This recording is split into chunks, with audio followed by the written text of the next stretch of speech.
Bonjour, batata ba maman, badeko banso ekolo Congo, baliangando mokili mobimba, baliangando c'est état d'esprit.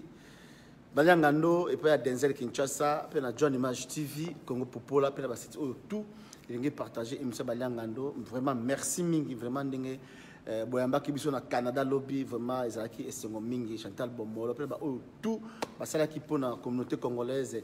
Il y a Canada, en tout cas, ça qui toque vraiment, ça qui peut marcher, malgré tout, Mali, les Alaki, vraiment merci. Mali, on a tous déjà dans le Bokanabisson, tous à United States of America avec beaucoup de respect, tous à chapeau, Ndengezalaka, mais et bon, pour nous, ça papa et ce qui est en tout cas, mingi. Tout tu ça la émission à Kafu Kafu, c'est pour la première fois. Acteur, mais membre à la Mouka, à sa émission à Kafu Kafu le loyo, pour que émission à Kafu Kafu na pasteur, je compte que ça bonne c'est balianga no beaucoup monde émission à Kafu Kafu na pasteur, je compte à cœur ouverte, pasteur je compte à lobby oya koki koloba. Vraiment mais le lo toye pour tout le bamaka mboka na biso to ba sujet mi balé mi sato. Premier sujet d'abord ezali le quatrième jour il y a président Eli président nommé Félix Tshisekedi nous a dit 4e jour mais top Congo le baki question qui n'a eu dans le premier jour n'a pas prison to koye pas pasteur Joël Konde est-ce que prison est kangami parce que azaki na conseil de sécurité il y a battu à lobby peut bosa peut to pasteur Joël Konde ce qui est président nommé Félix Tshisekedi a retrouvé le biso ne mwana nsemi parce que pasteur Joël Konde ne Congo boyebaka to ça les sous na échec il y a Weranson, le roi de la forêt, ils allaient pas y Amida. Amida, le bivatier là-bas, nous mêler Weranson, Weranson a travaillé pour la politique canambe. Weranson a sali tout, même à sacrifier Vinaye pour la politique canambe. Joseph Kabila va foutre monnaie de la singe ou bien garantie c'est qu'un homme aura semé les moissonneurs, on se moque pas dédié et puis tout les canards. Du Camboya Souka, parce que je connais Ebitazo Karabisaka. Le 2 février meeting, il y a Kafu Kafu. Il y a la Mouka, tous ensemble. Eh, Bandeko, est-ce que président nommé, le président élu, Félix Bizimou, pour ne pas dire Félix Tshisekedi, à Kolinga, avec Moïse Katumé qui était à Kinshasa, à Kolinga, avec Jean-Pierre Mimé qui était à Kinshasa. Et c'est pas question de se passer, je connais, mais nous sommes les alliés, nous avons un flash, tu es informé bien, nous sommes les alliés, pour la cité Baliangando. Vraiment, bonjour, pasteur. Bonjour, Baliangando, et puis bonjour, bonsoir, tout le monde. Parce que je connais non naïbi qui me semble les alliés mais au sol déjà moi c'est la première fois déjà au le cas déjà parce que je ne me semble Baliangando bana baba qui Félix Bizimou moi un mot nouveau président bon bonne chance à lui hein malgré nenga Julie président songo bonne chance na ye bato benyango za bokonzi rôle ya Jacob na Esaou o ya botola yi ya na pouvoir bon bato basambela pour pasteur basambela ba komisaka bazokomisa Félix babi oh non ateza koyiba bongo nzambe na Bible bomona ngo te mutu pa yiba azo pe bokonzi bi OK ça va le les nzambe pe autoriser na ba biloko ndenge wana salama donc nous souhaitons bonne chance parce que il fallait qu'il faut éviter une guerre civile au Congo yango wana batu pe éviter guerre civile na Congo on avait deux choix soit s'affronter entre nous-mêmes congolais pour notre se pélisser ba rwandais ou soit on laisse Félix Tshisekedi comme il cherche à devenir président, comme président à travailler total et puis nous on se prépare dans le calme, voir comment on va affronter les choses dans les jours à venir. Donc tu as accepté une nomination non? Bon nous on n'accepte pas, on ne dit pas qu'on a accepté, on dit qu'on lui laisse faire. Donc c'est dit on prend note comme les occidentaux, l'Union africaine. On prend des actes. Et puis je peux te prendre des notes. Tu prends des notes, donc maintenant on va se définir dans les jours à venir qu'est-ce que nous pouvons faire face à ce pouvoir. Oui, parce que je crois que tu as dit maintenant. Le comment tu as bossé dans passage je connais pas comment la nation surtout diaspora bondi peut me saler bela ya ba combattant résistant. Est-ce que vous se retrouvez bien vous arrêter bokina avant que tu as dit na bisona nous question moi elenga makasa bosse côté Chantal Bomolo parce que je connais que ba diaspora faut toujours la diaspora choisi pour ne pas dire de diaspora de la tribu. Pour que na Kinshasa bien tous les diaspora aza libre à Kinshasa ça s'appelle hôtel Béatrice ali apia Mélanie ba mela bon c'est maintenant ngana za hôtel Béatrice c'était et mais vous appelez diaspora mais bon je suis diaspora ce qu'il faut dans la tribu bien comment bon je ne sais pas il faut tout na bateau bazana hôtel Béatrice que non so lingo kende il faut ka oza la moto la tribu bien aux fan club aux fan club ben ngani moi je ne sais pas donc wana tout na bango parce que ngana zo faire partie na fan club voilà. Vous avez fait un club à Moïse Katumbi? Non, vous avez fait un club à Moïse Katumbi. Nous, on a soutenu Katumbi pour que les choses avancent, les choses bougent au Congo. Donc, mais les choses ont bougé quand même. Les choses ont bougé. Oui, grandes félicitations parce que... Il n'y aura pas d'un 3 info penalty. Bon, les Katumbi ont joué leur carte. Non, parle d'abord des Katumbi. Il n'y aura pas 3. Il y a un azoloba, Baliangando, et Katumbi a joué sa carte, la carte de Katumbi. Voilà. Donc, le Lobozana Félix comme président, quelle que soit la forme, il y a Esaú, il y a Jacob, tout ça. Donc, mais il ne faut pas oublier la source. La source, c'est Katumbi, la source, c'est Bemba, la source, c'est les opposants qui ont travaillé depuis longtemps parce qu'il ne faut pas oublier, le papa Tshisekedi était déjà affaibli et l'opposition aussi était faible. Si les Katumbi ne passaient pas à l'opposition, aujourd'hui, on ne parlerait pas de cette alternance aujourd'hui à la tête du Congo. Ils ont travaillé durement et contribué largement dans le déplacement, dans la relation pour avoir cette alternance que nous avons aujourd'hui à la tête du Congo. Donc les Katumbi, ce sont des gens à féliciter et puis à encourager par rapport à Bitumba Bango. Contrairement, il y a un fan club, il y a Félix Tshisekedi, comme il y a Tina Kata RTNC, Augustin Kabouya, Azokofinga Katumbi na RTNC, c'est regrettable. Parce que le boko oyoyo et Pesakio lelo, bakataka yangote. Parce que yebite lobby, qu'est-ce qui va se passer? Ce qui sont Kabouya a commis une audace, le RTNC na minute comme il y a Félix. Alingi bazo société RTNC comme le les alaki à Kabila, les gars RTNC pour la bande guerre, il y a contre les opposants. C'est eux-mêmes qui vont regretter. Mais ça, c'est la réforme, la Félix Bizoum, la réforme, bon, Félix Bizoum, a bandi goûté le Moroté, car Kabouya, le col à Sénico, parce que lui, Kabouya accuse la Sénico de ne pas avoir participé à la cérémonie d'investiture à Félix, c'est-à-dire que c'est Katumbi qui a influencé la Sénico. La Sénico, c'est un grand organisme. Est-ce que Katumbi a l'argent par rapport à la Sénico? La Katumbi a l'argent par rapport à l'église catholique. L'église catholique, la blague, quand l'église catholique a mené le combat en 2011, Bazaki corrompu. Quand l'église catholique criait plus fort pour Papa Tshisekedi, Bazaki corrompu. L'église catholique parle de vérité des urnes. Et bah oui que non, parce que nous ne pouvons pas nier notre serment. Le serment, leur serment, c'est quoi? C'est la vérité. Ce n'est pas parce que tu es congolais, tu es devenu président par la fraude. Bisous, l'église catholique, faut on dire non, ils ont dit non, nous ne pouvons pas participer. Allez, Kabouya se fâche, puis sans le roi bâton, la maîtrise, le roi Moutasso, le Kadiare, excusez-moi, il est qui n'a RTNC pour. Comment on l'appelle? Jean-Marc Kaboun. Ces gens-là, si Félix a Rokangabango Monogoté, ils vont payer les prix, même dans le loté, même le lobby, au foot à prix, on a. Le col a basé dans mon frente. L'église catholique, ce n'est pas aujourd'hui qu'il a commencé son combat. L'église catholique, ce n'est pas aujourd'hui, il est pour Fayoul. Non. L'église catholique a fait son combat depuis le temps et le siècle. Où il y a bondi sa régime, où il peut kende. Et puis, voilà. Pour l'alternance, le Congolais va vivre bien. Il ne faut pas comparer l'église catholique qui n'a pas de l'église catholique ne cherche pas l'argent d'un président au Congo. Mais pour ça, je connais. Mais on va dire quoi à Moïse Katumbi? Félicitations. Non, Katumbi, si les Congolais sont vraiment conscients, et surtout les gens de l'UDPS, s'ils sont conscients, ils doivent dire merci à Katumbi. Parce que si, pour l'alternance que nous avons aujourd'hui au Congo, même pour Félix Tshisekedi comme président, c'est Katumbi. Katumbi a lutté et a pesé de tout son poids. Même Papa Tshisekedi n'était pas d'accord pour que Félix Tshisekedi devienne Premier ministre. Mais Katumbi a pesé de tout son poids pour que le nom de Tshisekedi reste là. Katumbi a marché avec Félix. En lui tenant la main comme ça, dans la chancellerie, payer belé à Tamboli, ce monsieur ici, il peut être bien, il peut faire quelque chose pour le Congo. Mais aujourd'hui, si on lui remercie par la monnaie de singe, c'est regrettable. Vraiment, c'est regrettable. Ça, c'est vraiment juste un Congolais qui m'a peut foutre à rater. Et si vous commis président, vous commis la présidence, faites-nous des réformes et puis avancez le Congo. Cessez de critiquer Katumbi. Katumbi est calme. Depuis que Félix Tshisekedi est devenu président, Katumbi a le batté. Avant, il est calme parce que pour lui, il ne considère pas Félix Tshisekedi comme son ennemi. Il est son frère malgré que divergence et salami.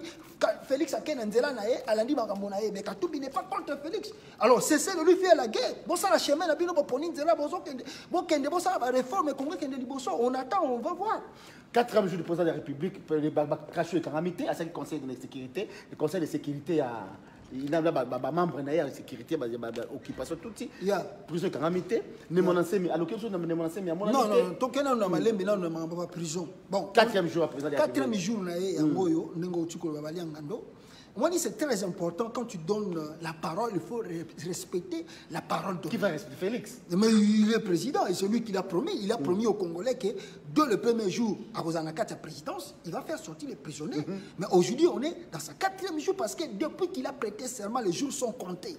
Vous comprenez, les jours sont comptés. Félix est dans son 4e jour étant que président de la République démocratique du Congo. Les prisonniers ne sont pas dehors. Les prisonniers ne sont pas dehors, ça c'est déjà un échec. Même s'il va venir demain, même s'il va venir après une semaine, même s'il va venir après 2 semaines, mais tu n'as pas d'abord respecté ta parole. Parce que le bâti que non, après le même jour, comme président, le même jour, il va libérer. Vous libérez, on va dire que la réalité à président, c'est ça, mon chouchou. Et ça déjà échec, il y a Liboso. Même après, attends, ça dans le lobby, le 5e jour, et ça déjà échec parce que au lobby qui n'a jour à Liboso, au Kanga, la prison, au lobby qui n'a jour à Liboso, au libéré, au libéré, bangote, tout le monde dit bangote. Aux hommes, il y a un moment qu'on paie sa promesse, il y a belé Liboso, ils ont bien été fort, comme maintenant nous bisika, autant la citation, on prend des connaissances dans si mon ko lo makamso ko lo ba. Par exemple, c'est un échec. Donc, il y a Mabé. Nomination, ma promesse est non réalisée. Non, ils ont déjà Mabé. Ils ont Mabé parce que le baki qui est le même jour au Kota, au Salaboy, au Sali Angote. Au Sali Angote, ils ont déjà échec.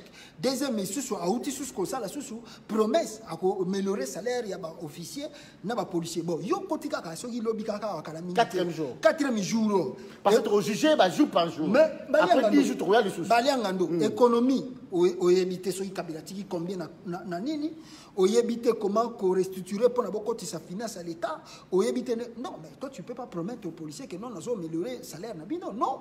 Non, non, il faut d'abord. Donc, Nengazawana, il est fraîchement dans la présidence. Il doit attendre le temps pour attendre la Nenganini, Mbongo Zakoya na Kata Congo, comment il va. Il faut d'abord, avant de salaire à Batou, il faut d'abord économie et mata. Nakata Mboka. Ce que l'économie est matite, au coup qu'on va battre, que nous matériaux bas salaire. Et pour l'économie na Mboka, il faut que ça la réforme. Pour l'économie, et puis aussi, il faut casser la fraude fiscale, partout, il faut qu'on casse. Oh, pour casser cela, il faut que la justice ait ça la moussala. Oh, nous savons que la justice que Kabila nous a laissée est la justice infondée, fraude, ni les anakati. Donc, il faut commencer à mettre d'abord l'état des droits. Nakata Congo. Donc il y a plein de choses et plein de chantiers au Congo. Félix doit d'abord s'asseoir et être calme avant de commencer à donner des promesses au lobby et aux irréalisables au se trouver dans le chemin moi si je savais. Donc merci à toi parce que aux flash et nous sommes les alliés parce que je connais avec Moïse Katumbi l'aéroport Anjili. Waouh, avec j'appelle l'aéroport Anjili. Parce que je connais Yazak Katumbi, c'est bien nos journalistes à poser la question avec des questions qui fâchent. Parce que je connais Moïse Katumbi à Kinshasa, c'est possible parce qu'il faut. C'est possible. Parmi les promesses au Batoaza Koloba, que non Félix Bissoumou en disant que non Jean-Pierre Memba n'a Moïse Katumbi contre Kinshasa. La promesse est pour lui Kanam Bakoyati. Mais les deux février tout le monde a Kabila. Parce que vous avez qui? Non, mais Kabila. Mais yo, vous avez qui? Non, non, la Mouka, il y a la Mouka. Non, nous faisons aussi le grand travail ici. Donc, le problème est que l'histoire de Kabila ici, est facile. Non, tu as effacé déjà l'histoire de Kabila. Maintenant, c'est Félix Tshisekedi qui va jouer un grand rôle. Ce qui, Azali Maël, était, on va faire la continuité de Kabila. Est-ce que non, mais c'est on a dit ça. Pourquoi j'ai dit ça? Par rapport que non, ce qui Félix Tshisekedi Azali Maël, on va oublier Kabila au Congo. Mais ce qui est à Lingi, on va mêler la rythme, on va mêler la mais ça va contrat signé. Voilà, c'est pas élu. Non, mais lui, il est déjà devenu président. Mais il y avait des contrats quand même. T'as pas contrat. À renoncer dans non, mais oui, mais il est capable de le renoncer. D'abord, première réforme que moi je demande à Félix Tshisekedi de faire. D'abord, est-ce que tu réformes à Libosote, mais d'abord, proposition à Libosote, il doit d'abord stopper l'élection à sénateur aux Olingue Salama. Ah, il y a ça, oui, on a vu ça, on va tout à IDPS, Bazana Kin. Fan club tout. Tout Bazana Kin, Bazokutana Félix, Félix que non. Ngaï a proposé, première des choses à faire, c'est de stopper l'élection à sénateur des Olingo Salama, on a un gouverneur.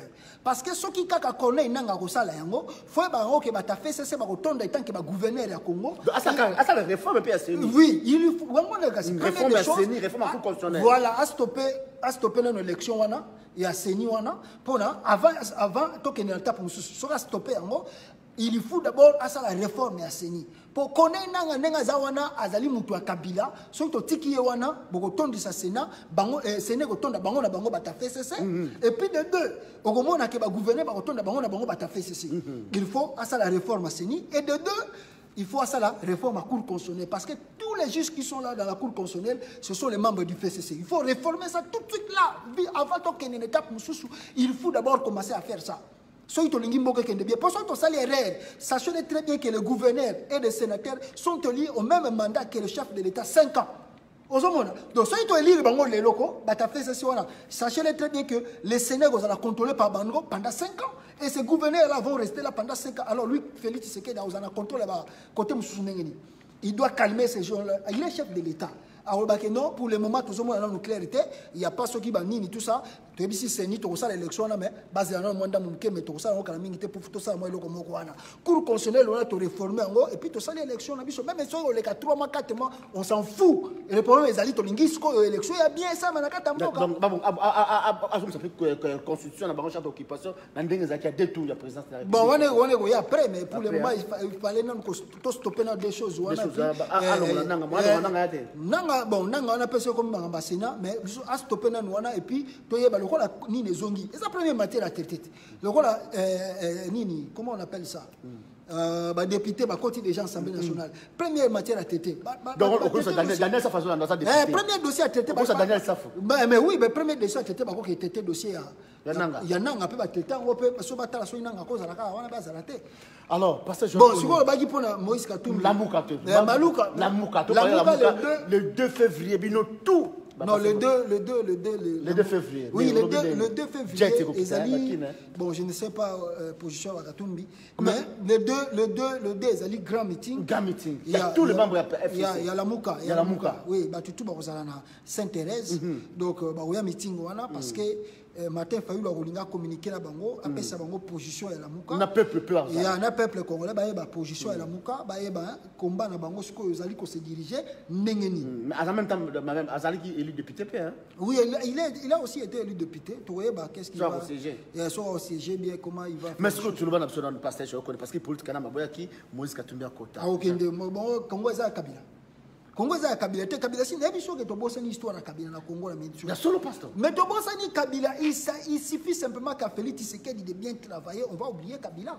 On va oublier Kabila. Mais on fait ce wana, yango na mini nebi so que fait ce wana eza jemuke kufa. Toko panzango na jemuke panzani pe kufi. Ozomona il suffit qu'à na nuka ka iloka liboso na ebisio que Félix Tshisekedi a stoppé na Luseni. So ka stopper Seni fait ce bandiko kufa déjà. Mais ce que ils sont clairs, ils sont très clair. Moïse Katumbi na kini akozana meeting ya nini. Non, ce qui possibilité zali a kita Congo. Vous en contacté Mikolo. Non, ça coûte question à contacter mais ça que non, bazota la température, Félix Tshisekedi est fraîchement élu, c'est pas 4 jours. Mais 4 jours, c'est fraîchement élu, fraîchement bani Moussala donc il faut laisser le temps voir d'abord comment Makamango za na Congo. Vous avez confiance na hein. Bozana non, tu as confiance à Félix Tshisekedi mais tu dis que non, tu peux pas précipiter dans le Congo avec le système où nous capitalisons.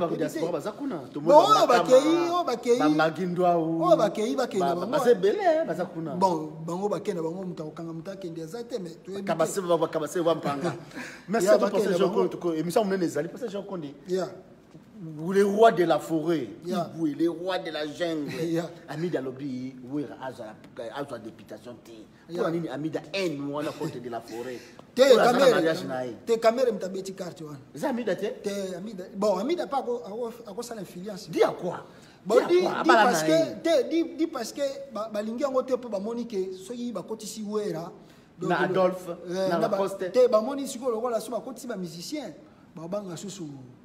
Bangote quoi. Babanga susu de na babanga susu caméra te moni caméra moni donc le roi nga na bal na za na mida so itipa komi boye donc hein moni ti mo ba chantage bani ba yo bandolo ba ke bido bino kasepo ezalo wa ko prouver ti ba wera na ba sai wera sozo mo wera zo kota politique ezaka ba linga ba prouver caméra que non so yo za député nga pe na ko koma député comment yo ko linga ba sina biso bani ozomona isuko za dans avancer amida linga avancer lokola linga avancer squad avec sa caméra que non oh yo zo sala biso pe to ko sala yango moni siko caméra lokola ye azana système yo eza ko contrôler ba biloko na Congo na ba mida wana tout ba bisika nanga ko lekisa wera te wera populaire au Congo où est populaire au Congo.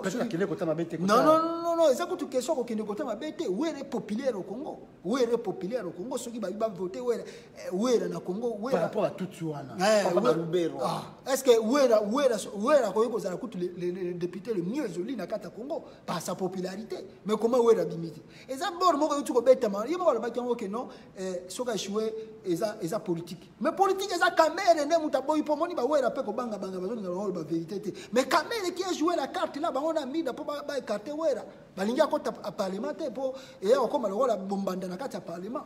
Balinga monté. Merci à ce pasteur Joël Condé, vraiment l'opposition pour riposter. La diaspora va ok. Non, parce que Biso de l'Obiboy. Félix Tshisekedi, il est fraîchement élu. Fraîchement, il a commencé travail en tant que président. Tout ça, la réforme, ni a joué dans la carte à Congo. Alors, tout là, système de sécurité, il y a renseignement, il y a tout ce qui va changer, bien changer. Ce qui a tout changé, nous allons descendre au Congo, nous avons beaucoup de choses à faire. Puis on a pour ça auto qui est au Congo, auto qui travaille au Congo. Pour Moutoulo, la net André Kimbuta, jamais va causer que ça Moutoulo le gouverneur. Même s'il met son argent, c'est 50 000 $. Il y a un émission Baliangando, ce qui fait que y a Maïele, puis Azana Bato, Maïele, Baza Pembe, il faut d'abord stopper et là, il y a Konenanga. Parce que si Konenanga organisait des élections là, Kimbuta va revenir en tant que gouverneur de la ville de Kinshasa. Avec 12 ans, il y a où tu connais que ça va fouler tout le partout dans la capitale, Kimbuta soit son gouverneur. 5 ans, non, mais trop, c'est trop. Il faut que Mouto a gagné l'élection, a gagné. Il faut que la tricherie, parce que Nanga la tricherie est là. Merci à tout pasteur je connais le dernier mot. Dernier mot, ça a courage, surtout dans la diaspora, parce que les gens sont dessus. Et là, on a eu ça bateau. Ma compagne d'été, et là on est salami awa. Tout une guerre, ou soit tu la guerre civile, ou soit tu éviter la guerre civile. Voilà le pourquoi. Et la Senko et la Mouka va jouer carte, il y a prétence. Pour ne pas vouloir s'affronter entre nous, malgré tout Kabila, tu as un Félix, babi que non, boti kabango. Maintenant les Congolais, baza fan. La fan club. La fan ni suko batala, et là on dit Félix c'est que dans ça pendant 100 jours. Déjà on dit que 4e jour le lot. A promettre qu'il a libéré les prisonniers, n'a pas libéré les motifs. A outil qu'on promettre que non, à ajuster salaire à officier, armée et la police, pour ce talaye. A outil qu'on que non, à réformer ceux qui va salaire à biblio comme tout ce talaye. 4e jour alors, batika moi, il y a un moment qui va dire que non, tout l'andélé pour les Congolais va comprendre. Jour par jour, bataille le gouvernement, pour le gouvernement le limiter. Bataille le nan ba ministre, bataille suko à liro mboke okedango. Suko comme ça. Ceux qui sont congolais comme se retrouver ah bango de sco ba ko balukila pe bango de ba ko telemela comme ça pour ça ce que vrai lit bien pour nous récupérer pendant pouvoir ningi sengeli. Merci à toi pasteur je connais aux ne Congo bon réclamer les moyens de maintenant président on a dit ça y est absence de moyens non les moyens bon je crois que si les choses marchent très bien, il va revenir au Congo parce qu'il a un grand rôle à jouer. Parce que... Mais il passe à Zali quand même. Non, il est pour lui, il est là, dans Congo, il est sécurisé, jusqu'à bien. Bon, il y a celle-ci. Avant une année, c'est comme commission de suivi de l'AID. Une année à clandestinité. Le 29, Bazana. Message le 29. Est-ce que parce que va procurer non mais ceux qui bakangi bango c'est que Félix mtakangi bango mais il faut que procurer sortant non mais ceux qui bakangi bango c'est Félix parce que le pouvoir d'aujourd'hui c'est Félix donc tout ce qui va se passer au Congo c'est Félix. Bon, le bateau qu'on a qui mbouté, n'est-ce pas quoi accuser Kabila, ce que l'on a 100 000 € na Congo pour accuser Félix. Donc n'est-ce comme il y a comme une démoine. Donc ce qui meeting y a les deux échoué, pour le bakeno Félix mtatinga qui va policier va échouer meeting. Bakanga pe bateau. Ce qui va ndaiwela c'est Félix. Donc nous sommes tous continuer. Donc voilà un peu ce qui va se passer dans les jours à venir dans notre hôtel là. Merci à toi pasteur Joël Condé, merci à tata maman et nous sommes nés à Kafu Ezalina suite à Baliangando et puis Kalaminte Bogoma ba émission B tout ça qui na Canada vraiment merci à tout le monde pour partager monsieur Baliangando pasteur Joël Condé bandeko baba famille présidentielle ba fan club ya Félix na c'est plus ça ba on fait ce qui dit ba so continuer ko finga ba balianga biso tout ba journée sur internet bon ba vu RTNC même toi azana mukanda na poto Félix a comme président moni ba tondi les gens tel Béatrice bon soko moni mutu atikali na poto azo finga c'est kana mukanda te c'est que pas na possibilité okende Congo te parce que batinda ki ba avion félé batindi ba mbonga ba transport soko moni ti le lo mutu akumisi ki Félix comme président na sala ba vidéo ti le lo azo sala ka vidéo c'est kana mukanda te ozo comprendre pe makele a chaka eza ya pamba po soka za na mukanda baninga na etu bazana kini bazozela ba poste kuna ndenge bakosala makambo ozomona RTNC peut créer bon même ma réforme la RTNC ba que ça ce que réforme ce que possible aussi au président ce que makele nini bo tshela ba diaspora a mettre sur internet botika internet kimia ba congolais ba réfléchir ndenge mususu bino si bokomi ba présidence bokende bo sala musala ba bango na pas papitamba pas ça kuna bazo komisa on a fait ceci basi basa l'équipe moko solide coalition sala mi ba on a fait ceci ba kende ba travailler total ndenge nini ba réforme pour Félix bazo zelena ba réforme ba congolais bazo zelaye na ba réforme ndenge nini réforme balobi ba congolais na landi après prestation de serment passage j'ai ko na landi tata moko bo ya fan club lati tata sapota munene bo balobi na midi balé foufou na 8h balé foufou 13h balé foufou 14h balé foufou donc akitela ba ko ya beaucoup la bonne tseka balumenga akitisa donc biloko ba congolais bazo pour congolais ninga zana zana peuple moko ya bien congolais zana peuple a chauffe l'essentiel les gens soko bandi au pesi bango ba misala bango ba foufou ba foufou na bango kiti ils mangent si ils recommencent à manger 3 fois par jour ils vont oublier tout mais soko sali en côté ils vont se retourner encore contre toi ceux qui bandaient ko siliki la Kabila c'était parce qu'ils ne mangeaient pas bien ceux qui les lo Félix c'est que la kiti si foufou ba congolais ba komi ko lait 3 fois par jour ba ko betele maboko mais ceux ba moni en côté ba winae ka ba congolais ba zo kumisa ka bango ba winae ce merci à tous et puis ko kanga ba tout fois si là na Congo et ko kanga ba tout fois si là na Congo parce que ba la justice na Congo non la justice c'était mais ko kanga ata ba biso peut oui mais ko kanga brutalité tout ça ba te ko kanga soko sala infraction mais ko kanga o ezali ke no mwana poto lokolo ba komba kabilo kitina kin na aéroport ba moko beko kende na aner ba komi ko nyokola yo ba ya $5,000 ba ya $5,000 ba $10,000 biloko tout fois si là po il faut liberté comment biso siko biso pe toza boyo to kita Congo na ndenge na biso pe to kesa la politique na Congo na ndenge na biso donc moya ko kanga mutu ezate ba tout fois s'exprimer librement. On entend de ma démocratie pour état de droit IDPS c'est là il y a moi. Dernière question, Vital Kamerhe directeur cabinet président de la République. Bon on les a suppos Félix dans la gouffre du lion. Ah bon? Ah oui. Expliquez-vous pasteur. Et ça suppos faut pas comprendre deux versions betamiwana. Première version ezani. Moi dit Vital Kamerhe a ébiqué et puis la Kabila a joué une carte Yamakasi Yakoyeba ke au moins Vital Kamerhe a ébiqué malgré que baza majorité était na parlement baza majorité était na parlement mais Kamerhe a compris que ceux qui batiki Félix Yemoko la présidence ba ozana contrôle à makambabilité voilà le pourquoi Kamerhe a dit non, Premier ministre, je m'en fous, naza na poste na ngote. Contrairement à bateau, na bandi komona ba sa vidéo Kamerhe on dira c'est pas une poste on ya cause la chef à cabinet chef de l'État. Oh, Kamerhe est totalement à l'aise. Kamerhe est totalement à l'aise tant que directeur à cabinet à Félix. Dans le sorte que non, les dossiers où ils ont sensibles. Les contrats signés, les manœuvres, tous les voyages, tout ce que Félix va faire, c'est contrôlé par Kamerhe. En quelque sorte, quand vous voyez Kamerhe, vous voyez directement Kabila. En quelque sorte, c'est comme si le pouvoir rwandais est là, toujours, tout autour, il y a Félix.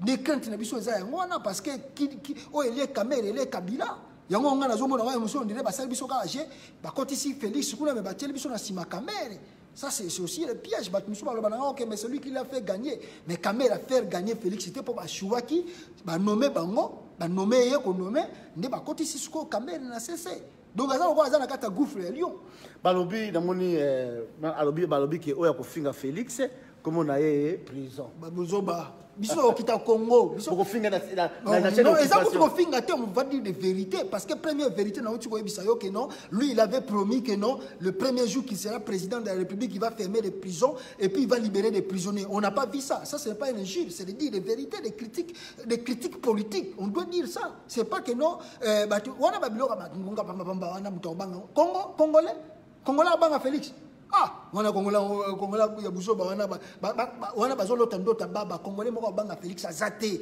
Ce qui Félix a tengami c'est la vérité. D'abord problème à cabinet na yeti to bandi ko lobango to monique a nommé 2 personnes à tribune na ye. Il y a Sami Badibanga, il y a François Mwamba et il y a un Mutabandundu et puis il y a Kamere. Tozo tala ndenge zoko kendeli. Toujours moi n'engue zokende. Soki kaka bandi ko lekisa toko telemela ye parce que Congo mama tribalisme exacté. Lui-même a dit qu'il ne sera pas un président de tribu. Biso pe toujours landela ye n'enga zoko ya. Soki to bandi ko mona kaka bandi ko kende kaka no poste boy mutakasai toko telemela ye parce que Congo est a tribité. Congo est ba congolais nyo surtout et puis ngana zoko senga que non cette fois-ci on doit aussi nommer un Congo premier ministre parce que ba luba ba l'équipe premier ministre c'est trop le bachape mu Congo parce que le Congo depuis Kabila 18 ans, un Congo n'a jamais été premier ministre de la CP. Pourquoi ça? Depuis Congo, Kassavou Balonga, Balingassou, qu'on nomme Congo premier ministre. Kabila a sali 18 ans, a changé dans les belés. Il y a Bakassaye, premier ministre. Non, mais Kassavou non, Moutabandou, c'est un Congo. Tant que nous avons Congo central.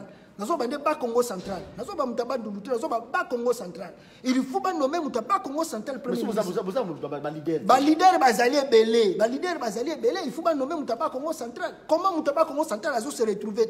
Donc le rôle de négligence c'est ça magas côté wana. Non, il faut que réformer côté bien côté wana parce que biso telemeli yango to telemeli yango peut continuer côté telemeli yango. Exactement que non pouvoir que ne sous tout monde kaka bata ba Swahili, tout monde suko Kasai, tout monde kaka bani. Non, il faut que les réformes ça. Non, côté va jouer rôle belé na kati ya gouvernement. Oui, va jouer rôle makasi belé. Va jouer rôle belé, va jouer pas poste belé. Aux hommes na kati ya pouvoir wana. Mais bangonde bazaki majorité na kati ya gouvernement na suko il faut Félix à ça la proportionnalité. C'est-à-dire il faut tenir fonction tous qu'on nommé même na kati ya ebandana na kati ya cabinet na ye ba province tout faut la représenter. Il faut zonga